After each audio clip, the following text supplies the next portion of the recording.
She sat across from me, her fingers nervously circling the rim of her coffee mug, eyes fixed on the swirl of steam rising between us. There was a tremble in her voice when she finally said it. I haven't been touched in years. The words pierced the air like glass shattering, fragile yet cutting deep. For a moment, I didn't know what to say. This was not just a confession.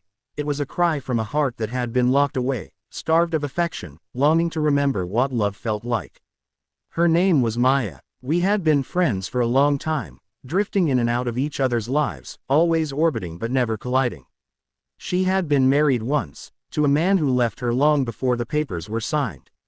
She raised 2 children almost entirely on her own, burying her needs beneath the weight of responsibility.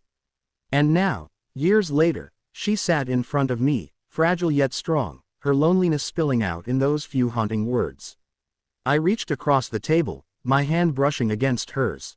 She flinched, not because she didn't want me to touch her, but because she wasn't used to it anymore. The simplest human gesture felt foreign to her, and in that moment, I realized just how much pain she had carried silently, hidden behind her polite smile and unshakable strength. Maya, I whispered, steady but soft, let me remind you what it feels like.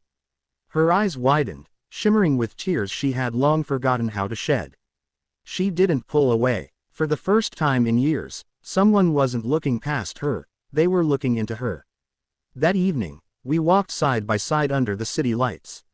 I didn't rush, didn't force, didn't smother. I simply stayed present, reminding her that love wasn't always about grand gestures, it was about noticing, listening, and holding space for someone's soul. When she laughed at one of my clumsy jokes, I saw a light return to her face, a spark of the woman she used to be before the world hardened her. But it wasn't easy. Maya struggled with guilt, with doubt. I'm too old, she said one night, her voice cracking. Too broken. Why would anyone want to start over with me? I looked at her, really looked, and saw not the lines on her face but the battles she had fought, the sacrifices she had made, the fire she still carried. Because broken things aren't worthless, I told her. They're proof that you've survived. And survival is beautiful. Slowly, she began to trust again. I would brush her hair out of her face, and she wouldn't pull away. I would take her hand when crossing the street, and she would hold mine back, her grip trembling but firm. Each touch was a small resurrection, bringing her closer to the woman she had locked away inside herself. Weeks turned into months, and with each passing day, she opened a little more. She started painting again, something she had abandoned years ago. Her children noticed the change too, the way she laughed louder, the way she moved lighter, as though some invisible weight had been lifted from her shoulders. And then one evening, as the sun dipped below the horizon, painting the sky in shades of gold and crimson, she turned to me with tears streaming down her cheeks. You reminded me, she said. You reminded me what it feels like, to be alive, to be wanted, to be loved.